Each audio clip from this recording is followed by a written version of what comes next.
అదేవిధంగా మానసాసు భూములకు సంబంధించి ఇటు ట్రస్ట్లో లేనివి, అటు ప్రభుత్వం చేతిలో లేనివి, ఇంకా కొన్ని ఎన్ఓసీల పేరిట చేతులు మారుతున్నాయనేది కూడా డిస్కషన్కి వచ్చినప్పుడు దాని మీద 2 జిల్లాల జాయింట్ కలెక్టర్లు అధికారులతో కలిపి ఒక ఇమీడియట్గా ఒక బృందాన్ని, అధికార బృందాన్ని నియమించి 15 రోజుల్లో నివేదిక ఇవ్వాలని కూడా చెప్పడం జరిగింది. అంటే మీకు ఒకటే ఈ సందర్భంగా చెప్పదలుచుకున్నాం, అన్ని మతాలని సమానంగా గౌరవిస్తూ ప్రతి మతంలో ఉన్న ప్రతి విశ్వాసానికి విలువనిస్తూ ముందుకెళ్తున్న ముఖ్యమంత్రి వాళ్ళ గౌరవనీయులు జగన్మోహన్ రెడ్డి గారు. మీరు గత 5 ఏళ్ల కాలంలో పరిపాలన తీసుకుని ఈ 2 ఏళ్ల కాల పరిపాలనతో మీరు పోలిస్తే ఎక్కడ ఒక్క గజం భూమి ఆక్రమణ గురి కాకుండా చర్యలు తీసుకుంటా ఉన్నారు. ఎందుకంటే ప్రభుత్వం అంటే ట్రస్టీ, ఈ ప్రభుత్వ ఆస్తులకి, ప్రజల ఆస్తులకి ట్రస్టీ లాంటి ప్రభుత్వం అది తన మౌలిక బాధ్యతగా భావించి వాళ్ళ ముందుకెళ్తూ ఉంది.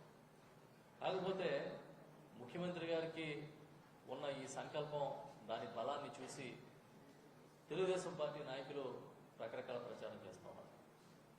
మేము చాలా స్పష్టంగా చెప్తున్నాం, సీఎం గారి నాయకత్వంలో ఈ రాష్ట్రంలో ఒక అంగుళం భూమి కూడా అన్యాక్రాంతం కానివ్వం అనేది ఈ ప్రభుత్వ విధానం. ఇది దానిలో భాగంగానే ఇవాళ మాన్సాస్ ట్రస్ట్కి సంబంధించి కానీ మరొకటి కానీ చూసినప్పుడు కొన్ని అంశాలు ఇప్పుడు మాకు తెలిసి ఆశ్చర్యపోయాం.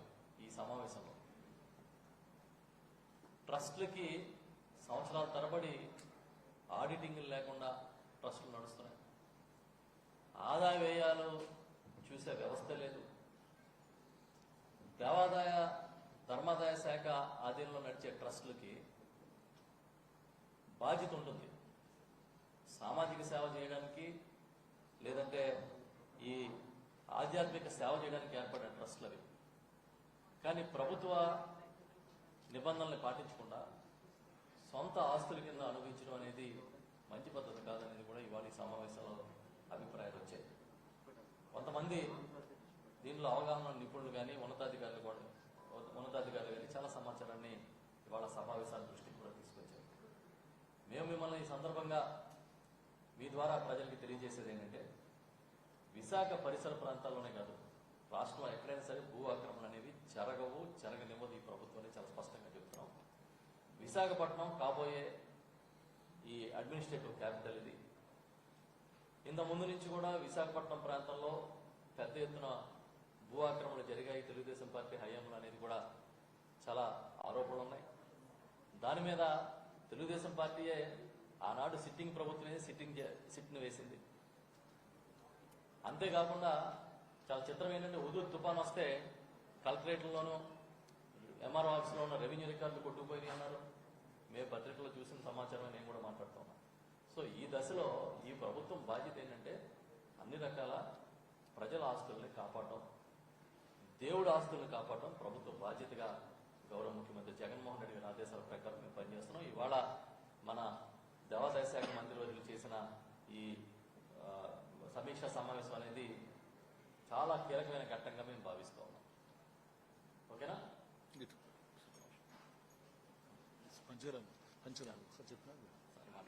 పంచరామ అందరికీ నమస్కారం.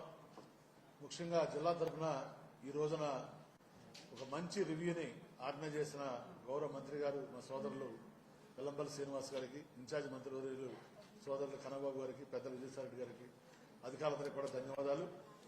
నేను 2 పాయింట్లే చెప్పదలుచుకున్నాను. స్ట్రెయిట్ గా చంద్రబాబు నాయుడు గారిని అడగదలుచుకున్నాను. అయ్యా చంద్రబాబు నాయుడు గారు, మీరు 2014లో 2019లో మీ మేనిఫెస్టోలో ఈ పంచగ్రామాల భూ సమస్య పరిష్కారం చేస్తామని చెప్పిన మాట వాస్తవా కాదా? మరి అయినప్పుడు మీ పార్టీ సభ్యుడు, గతంలో మంత్రిగా, కేంద్ర మంత్రిగా పనిచేసిన వ్యక్తి, ఆయన మీ పంచగ్రామాల భూ సమస్యని మీ పరిష్కారం చేయాలంటే మాకు భూములు తీసుకుని అడుగులు వేస్తున్నారు, ఇది మాకు ఆమోదయోగ్యం కాదు. ఈ రోజున ఈ మీటింగు ఏదో భూములు మేమేదో కొట్టేయడానికి పెట్టారు అని ఒక అసందర్భ ప్రలాపన పేలారు. అయ్యా, చంద్రబాబు నాయుడు గారి లాగా మాటలు ఇవ్వటం, మాట తప్పటం, మడమ తిప్పటం జగన్మోహన్ గారి చేత కాదు. ఏది జరుగుద్దో, ఏది చేయగలనో అదే చేస్తానని చెప్తాడు. అందుకని ఆయన ఈ ప్రభుత్వ అధికారులు రాగానే ఈ కమిటీ చేశారు. ఈ కమిటీ 3 సార్లు మీటింగ్ అయింది ఆల్రెడీ. గతంలో కూడా విజయవాడలో కూడా మీటింగ్ అయింది. వారు మాకు ఒకటే ఆదేశాలు ఇచ్చారు.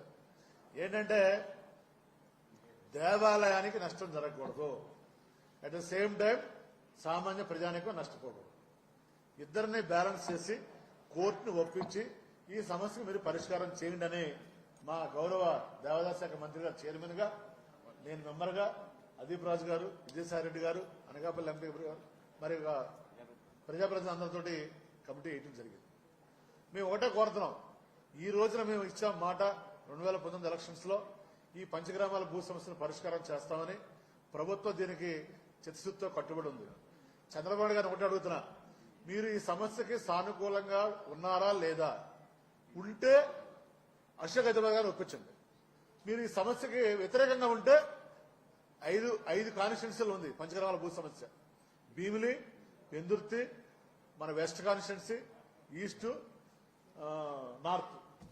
ఈ 5 కాన్స్టిట్యున్సీల్లో 2 వైఎస్ఆర్సీపీ ఎమ్మెల్యేలు ఉన్నాం, మన పెందుర్తిలోనూ భీమిలిలో.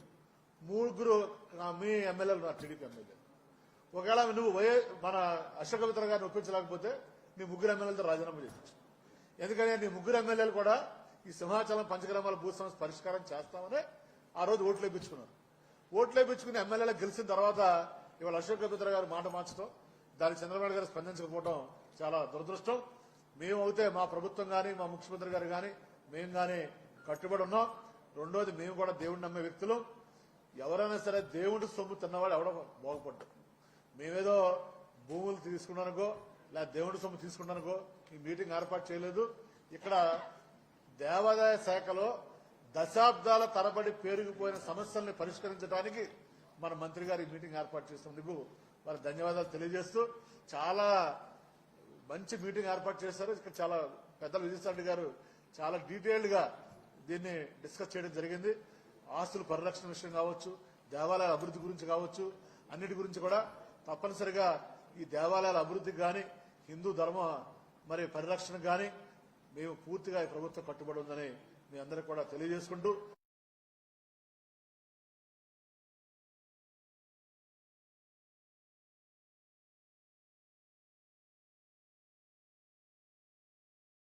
ఆయన ఎవరు అడిగితే ఏంటా నీ మతం ఏంటి, నీ కులం ఏంటి అని అడిగితే ఒకటే చెప్పాడు ఆయన, నా మతం మానవత్వం, నా కులం మరి ఇచ్చిన మాట నిలబెట్టుకుంటున్నారు.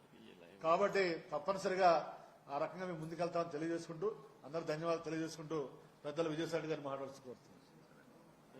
ప్రశ్నలు ఏమైనా ఉన్నాయా? మీరు ఇటు వచ్చారు సార్, ఇటు వచ్చండి సార్.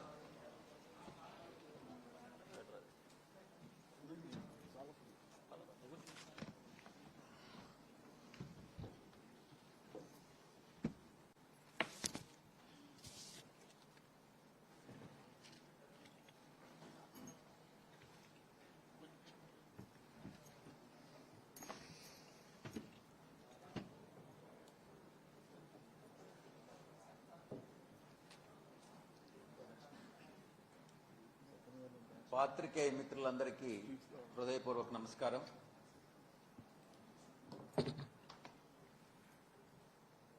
మా గౌరవ ముఖ్యమంత్రి వర్యులు శ్రీ జగన్మోహన్ రెడ్డి గారు ఎన్నికలకు ముందు పాదయాత్ర సమయంలో విశాఖపట్నం జిల్లాకు వచ్చినప్పుడు ఒక హామీ ఇవ్వడం జరిగింది. పంచగ్రామాల సమస్య దశాబ్దాలుగా ఉన్నటువంటి ఈ సమస్యను పరిష్కరిస్తాం, దానికి కట్టుబడి ఉన్నాం, తప్పకుండా దీనికి పరిష్కారం అన్నటువంటిది అతి త్వరలో వస్తుంది. ఈరోజే ఏజీ గారితో మాట్లాడడం జరిగింది. రేపు కోర్టులో బెంచ్ ముందు మెన్షన్ చేయాలి అన్నటువంటి నిర్ణయాన్ని తీసుకోవడం జరిగింది. ఈ సందర్భంగా ఒక్కటే చెప్తా ఉన్నా, మా గౌరవ ముఖ్యమంత్రి వర్యులు ఒక్కటే చెప్పారు, అక్కడ నివసిస్తున్నటువంటి ప్రతి ఒక్కరి ప్రయోజనాల్ని కాపాడాలి. అక్కడ 12,000 పైచిలకు ఇల్లు ఏదైతే కట్టుకుని ఉన్నారో వారి ప్రయోజనాలను కాపాడుతూనే దేవస్థానం యొక్క ఇంట్రెస్ట్ కూడా దెబ్బతినకుండా పరిష్కార మార్గాన్ని ఆలోచించాలి అన్నటువంటి విషయాన్ని మా ముఖ్యమంత్రి గారు చాలా స్పష్టంగా చెప్పడం జరిగింది. దానికి అనుగుణంగానే అక్కడ ఉన్నటువంటి 12,000 ఇళ్లు వారికి ప్రయోజనాలకు భంగం కలగకుండా ఈ యొక్క సమస్యని మేము పరిష్కరిస్తామని మీకు తెలియజేసుకుంటా ఉన్నా. ఈ సందర్భంగా 12,000 ఇళ్లు పైచిలుకు ఉన్నటువంటి ఇళ్లుని వదిలేసి ఆ యొక్క కొండ పైన ఇంచుమించుగా 35 కిలోమీటర్ల దూరం ఏదైతే ఉందో సింహాచల భూములు మొత్తం 5,400 ఎకరాల్లో 1,000 ఎకరాలు ఈ యొక్క ఇళ్లు ఉన్నటువంటి స్థలాన్ని వదిలేస్తే 4,500 ఎకరాల భూమి 35 కిలోమీటర్ల అంటే ఒక వాల్ ని కన్స్ట్రక్ట్ చేయాలి అన్నటువంటి నిర్ణయాన్ని గతంలో సింహాచల దేవస్థానం ట్రస్టు నిర్ణయం తీసుకోవడం జరిగింది. దానికి అనుగుణంగానే దీనికి అవసరమైనటువంటి నిధులు 1 సెంటు భూమి కూడా అమ్మకుండా సింహాచల దేవస్థానానికి సంబంధించినటువంటి 1 సెంటు భూమి కూడా అమ్మకుండా బయట నుంచి అవసరమైనటువంటి నిధులని వివిధ కంపెనీల్ని అప్రోచ్ అయి సిఎస్ఆర్ ఫండ్స్ ద్వారా ఎంతైతే దేవస్థానం దగ్గర ఉన్నటువంటి ఫండ్స్ ని వినియోగించుకుంటూ మిగతా అంతా కూడా సిఎస్ఆర్ ఫండ్స్ ద్వారా వివిధ కంపెనీల్ని అభ్యర్థించి ఆ యొక్క దేవస్థానాన్ని యొక్క భూముల్ని ప్రొటెక్ట్ చేస్తామన్నటువంటి నిర్ణయాన్ని ట్రస్ట్ బోర్డు గతంలో తీసుకోవడం జరిగింది. దానికి సంబంధించి ఎగ్జిక్యూటివ్ ఆఫీసర్ సూర్యకళ గారు దాని మీద సర్వే చేయించడం జరిగింది. ఒక ఎస్టిమేట్స్ మిగతా కొంతవరకు కాంపౌండ్ వాల్ కట్టారు, మిగతా కాంపౌండ్ వాల్కి ఎంత అన్నటువంటిది ఎస్టిమేట్స్ వేయడం జరిగింది. దానికి ఎంత అవసరమైనా మిగతా ఒక 25 కోట్లు అవసరమైనా కూడా ఆ 25 కోట్లు సమకూర్చుకునేటటువంటి ప్రయత్నం జరుగుతా ఉంది. ఈ విధంగా భావి తరాలకి ఈ యొక్క సింహాచల దేవస్థానం యొక్క భూముల్ని ప్రొటెక్ట్ చేయడం అన్నటువంటిది ప్రణాళికలో భాగం. ఇక మానసాస్ ట్రస్ట్ విషయానికి వస్తే మానసాస్ ట్రస్ట్ లో 14,000 పైచిలుకు ఎకరాలు ల్యాండ్ ఉంది. 14,000 పైచిలుకు ఎకరాలని ప్రొటెక్ట్ చేయడం అన్నటువంటిది ప్రభుత్వం యొక్క బాధ్యత. మానసాస్ ట్రస్ట్ లో భూములు కాకుండా 14 ఎడ్యుకేషనల్ ఇన్స్టిట్యూషన్స్ ఉన్నాయి. 14 ఎడ్యుకేషనల్ ఇన్స్టిట్యూషన్స్ మీద ఒక కరస్పాండెంట్ మాత్రమే ఈరోజు అధికారాలన్నీ కూడా ఉపయోగిస్తా ఉన్నాడు. దానికి సంబంధించినటువంటి అకౌంట్స్ లేవు. ఆడిటింగ్ గత 10 సంవత్సరాలుగా ఆడిటింగ్ జరగలేదు. దాని మీద ఫోరెన్సిక్ ఆడిట్ వేయమని చెప్పి ఎండోమెంట్ మినిస్టర్ గారిని మన శాసనసభ్యులందరూ కూడా అభ్యర్థించడం జరిగింది. ఎండోమెంట్ మినిస్టర్ గారు ఆదేశాలు జారీ చేశారు. ఫోరెన్సిక్ ఆడిట్ చేసిన తర్వాత దాంట్లో ఏదైనా అవకతవకలు గాని జరిగుంటే ముఖ్యమంత్రి గారి పర్మిషన్ తీసుకొని తగిన చర్యలు తీసుకోవడం జరుగుతుంది. మాన్సాస్ ట్రస్ట్ లో మరికొన్ని విషయాల్ని మీతో పాలు పంచుకోవాలి. పంచగ్రామాల సమస్య ఆల్రెడీ చెప్పడం జరిగింది. మాన్సాస్ ట్రస్ట్ లో కొంత భూమిని మన రికార్డ్స్ ప్రకారం విజయనగరంలో ఉన్నటువంటి వేణుగోపాల స్వామి దేవస్థానం నుంచి శ్రీకాకుళంలో ఉన్నటువంటి సీతారామస్వామి దేవస్థానం నుంచి ఇంచుమించుగా 6,000 ఎకరాలు బొబ్బిలి సంస్థానం నుంచి విజయనగర సంస్థానానికి పివిజి రాజు గారికి లీజుకి ఇవ్వడం జరిగింది. ఆ లీజుకి ఇచ్చినటువంటి భూముల్ని ఎవరి పేరుతో అయితే భూములు ఉన్నాయో ఆ భూములు అర్బన్ ల్యాండ్ సీలింగ్ కింద ఎందుకు డిక్లేర్ చేయలేదు? ఎవరైతే లీజుకి ఇచ్చారో ఆ లీజుకి ఇచ్చినటువంటి వ్యక్తి వాటిని డిక్లేర్ చేసి ఉండాలి. దీని మీద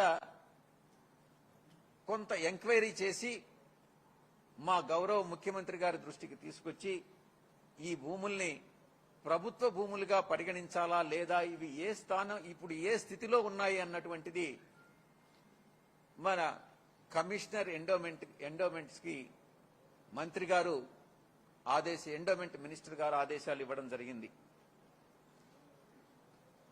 ఇవి కాకుండా పివిజి రాజు గారు ఈ యొక్క ల్యాండ్ సీలింగ్ యాక్ట్ వచ్చినప్పుడు ఒక్కరోజు ముందు ఈ యొక్క మాన్సాస్ ట్రస్ట్ ని ఏర్పాటు చేయడం జరిగింది. ఆయనకున్నటువంటి మొత్తం ల్యాండ్స్ అన్ని కూడా కొంత భాగం మాన్సాస్ ట్రస్ట్ కి ఇచ్చి కొంత భాగం ఆయన కుటుంబ సభ్యులకి ఇచ్చి మరికొన్ని ల్యాండ్స్ ఎవరికి ఏమీ చెప్పకుండా ఇంకా కూడా ఈ రోజుకి కూడా పివిజి రాజు గారి పేరు మీదనే ప్రభుత్వ రికార్డ్స్ లో కంటిన్యూ అవుతూ వాటిని ఒక బినామీల ద్వారా ఒక XYZ ఏ నుంచి జెడ్ వరకు పేర్లతో వాటిని సెటిల్మెంట్ లాగా చూపించి వాళ్ళ కుటుంబ సభ్యులు పివిజి రాజు గారి కుటుంబ సభ్యులు ఈరోజు అశోక్ గజపతి రాజు గారు గాని ఆయన కుమార్తె గాని మిగతా కుటుంబ సభ్యులు గాని వాళ్ళందరూ కూడా ఎన్ఓసి ఇచ్చి దాన్ని మ్యూటేట్ చేయించుకొని ఆ యొక్క ల్యాండ్స్ అన్నిటినీ గంపగుత్తగా మళ్లీ అమ్ముకొని ఆ వచ్చినటువంటి సేల్ ప్రాసెట్స్ అన్నిటినీ కూడా పివిజి రాజు గారి మొదటి భార్య, రెండవ భార్య, వాళ్ళ కుటుంబ సభ్యులందరూ కూడా మొత్తం 7 మంది ఒక్కొక్కరు 1/7 వంతు పంచుకోవడం జరుగుతా ఉంది. మొట్టమొదటిగా ఈ వందల వేల ఎకరాల భూమి ఏదైతే ఆయన ఈ రోజు ఇల్లీగల్ గా అన్లాఫుల్ గా అమ్ముకుంటా ఉన్నాడో అదంతా కూడా ఆ రోజే ల్యాండ్ సీలింగ్ లో ఆయన డిక్లేర్ చేసి ఉండాలి. ఆ డిక్లరేషన్ ఏదైతే బొబ్బిలి రాజులు గాని విజయనగరం రాజులు గాని ల్యాండ్ సీలింగ్ యాక్ట్ వచ్చినప్పుడు డిక్లరేషన్ ఏదైతే ఇచ్చారో అది విజయనగరం కలెక్టరేట్ లో ఉంటుంది.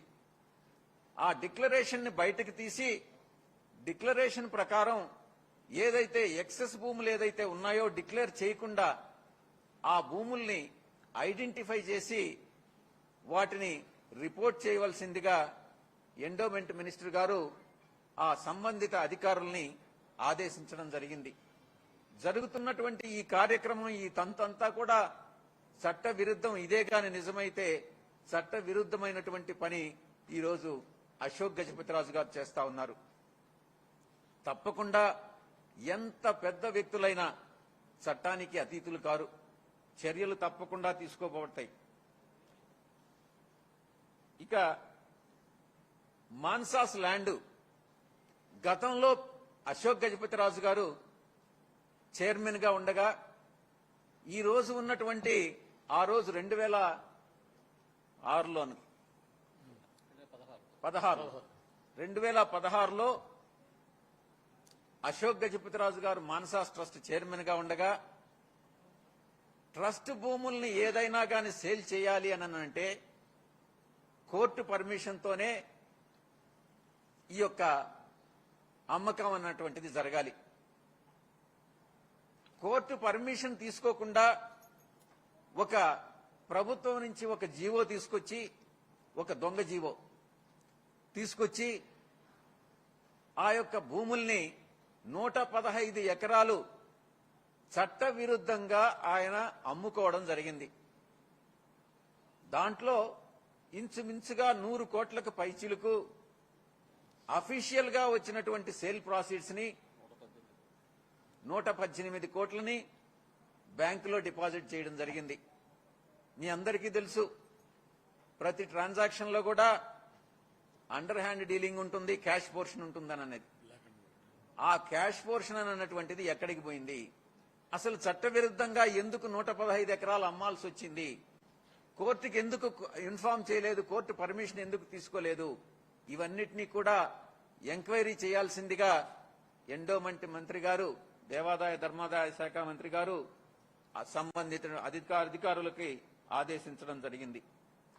మరొక విషయం, 1987లో ఎండోమెంట్ యాక్ట్, పాత యాక్ట్ను రిపీల్ చేసి కొత్త యాక్ట్ వచ్చిన తర్వాత ఈ యొక్క రిజిస్టర్స్ అంటే 38 నుంచి ఓల్డ్ రిజిస్టర్ నుంచి 43 రిజిస్టర్ మార్పు చేసేటప్పుడు అది 87లో వస్తే, యాక్ట్ని రిపీల్ చేసి కొత్త యాక్ట్ వస్తే దాదాపు 23 సంవత్సరాల తర్వాత 2010లో కొత్త రిజిస్టర్లో పాత సర్వే నెంబర్ల నుంచి కొత్త సర్వే నెంబర్లకు మార్చి ఆ కొత్త రిజిస్టర్లో ఎంటర్ చేసేటప్పుడు ఇంచుమించుగా 500 పైచిలుకు ఎకరాలు కాజేసినటువంటి వ్యక్తి అశోక్ గజపతిరాజు. దాంట్లో ఎక్స్టెంట్ లో తేడా ఉండకపోవచ్చు కానీ కొంతమంది ఎండోమెంట్ కి సంబంధించినటువంటి అధికారులతో లాలూచి అయి దాంట్లో విలువైనటువంటి భూముల్ని ఆ రిజిస్టర్ నుంచి తీసేసి విలువ తక్కువ ఉండేటటువంటి భూముల్ని ఆ రిజిస్టర్లో, కొత్త రిజిస్టర్లో పెట్టి పాత సర్వే నెంబర్ల తాలూకు కొత్త సర్వే నెంబర్లు దానిలో ఇంక్లూడ్ చేసి కొన్ని కోట్ల రూపాయల విలువైనటువంటి మాన్సాస్ భూముల్ని కొట్టేయడం జరిగింది. ఇవన్నీ కూడా నేను ఒక్కటే చెప్పదలుచుకున్నా, రాజుగారు అనంటే ప్రజలను పాలించేటటువంటి రాజు. ఆయన దగ్గర నుంచి ప్రజలు ఏం ఎక్స్పెక్ట్ చేస్తారు? ఒక మంచి స్వభావం, ఒక గుడ్ క్యారెక్టర్ని, ఆయన దాతృత్వాన్ని, తనకున్నటువంటిది 10 మందికి పంచిపెట్టేటటువంటి తత్వాన్ని ఎదురు చూస్తారు. కానీ ఈ యొక్క రాజు ప్రజల సొమ్ము ఎలా తిందామా, మాన్సా సొమ్ముని ఎలా దోచుకుందామా అన్నటువంటి తత్వంతో కలిగిన వ్యక్తి ఈ యొక్క అశోక్ గజపతిరాజు. ఇక నేను చెప్పాను పంచగ్రామాల సమస్య పరిష్కరిస్తామనని, దీని మీద కూడా ఈ యొక్క 3843 రిజిస్టర్ గురించి కూడా ఎంక్వైరీ చేయమనని గౌరవ మంత్రివర్యులు, దేవాదాయ ధర్మాదాయ శాఖ మంత్రులు సంబంధిత అధికారులకు ఆదేశాలు ఇవ్వడం జరిగింది. ఇవన్నీ కూడా ఎంక్వైరీ చేసిన తర్వాత మా గౌరవ ముఖ్యమంత్రి వర్యులకు రిపోర్టు సబ్మిట్ చేసి ఆయన ఆదేశాలు తీసుకుని తదుపరి చర్యలు తీసుకోబడతాయి. మరొక చివరిగా ఒక్క విషయం మీ అందరికీ కూడా తెలియదలుచుకున్నాను. విజయనగరంలో లెప్రసీ ఇన్స్టిట్యూట్ అని ఒకటి ఉంది. దానికి 100 ఎకరాల పైచిలకు భూమి ఉంది. దాన్ని బ్రిటిష్ వాళ్ళకి 1947లో 1948లో బ్రిటిష్ వాళ్ళు లెప్రసీ ఇన్స్టిట్యూట్ ను వదిలేసి వెళ్లిపోయినప్పుడు ఎస్టేట్ అబాలిషన్ యాక్ట్ కింద దాన్ని డిక్లేర్ చేయకుండా ఈరోజు అశోక్ గజపతిరాజు, అప్పట్లో పివిజి రాజు గారు ఉన్నారు, అశోక్ గజపతిరాజు గారు ఈరోజు ఆ 100 ఎకరాలు నాది అనని ఆయన క్లెయిమ్ చేసుకుంటా ఉన్నారు. కానీ నిజానికి ఆయనదే గాని అయ్యుంటే ఆ రోజే దాన్ని ఎస్టేట్ అబాలిషన్ యాక్ట్ ఏ రోజైతే వచ్చిందో ఆ రోజే డిక్లేర్ చేసి ఉండాలి. కానీ ఈ రోజు ప్రభుత్వానికి చెందినటువంటి ఆ 100 ఎకరాలు లెప్రసీ ఇన్స్టిట్యూట్ నడిబొడ్డున, నగరంలో ఉన్నటువంటి నడిబొడ్డున ఉన్నటువంటి ఆ 100 ఎకరాలు కాజేసేదానికి ఈ రోజు ప్రయత్నం జరుగుతా ఉంది. నేను ఒక్కటే చెప్తా ఉన్నా, ప్రజలు ప్రతి ఒక్కటి చూస్తా ఉన్నారు. ప్రజల సొమ్మును దోచుకున్నటువంటి వాడు ఎవ్వరూ బాగుపడరు. ఎవరైనా ప్రజల సొమ్మును దోచుకుని భూ ఆక్రమణలకు కానీ భూమి ఆక్రమణలకు పాల్పడితే అది ఎంతటి వారైనా కూడా మా గౌరవ ముఖ్యమంత్రి గారు ఉపేక్షించరు, తగిన చర్యలు తీసుకోబడతాయి.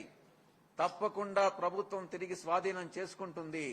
తాత్కాలికంగా మీరు విజయం సాధించవచ్చు, మీరు పొజిషన్ తీసుకోవచ్చు, కానీ చివరికి ప్రభుత్వ భూమి ప్రజల భూమి ప్రభుత్వానికి చెందుతుంది, ప్రభుత్వ భూమి ప్రభుత్వానికే వస్తుంది అని మనవి చేసుకుంటూ మళ్ళీ వీటన్నిటికీ కూడా ప్రతిదానికి కూడా గౌరవ మంత్రివర్యులు టైం లైన్స్ ఇచ్చారు.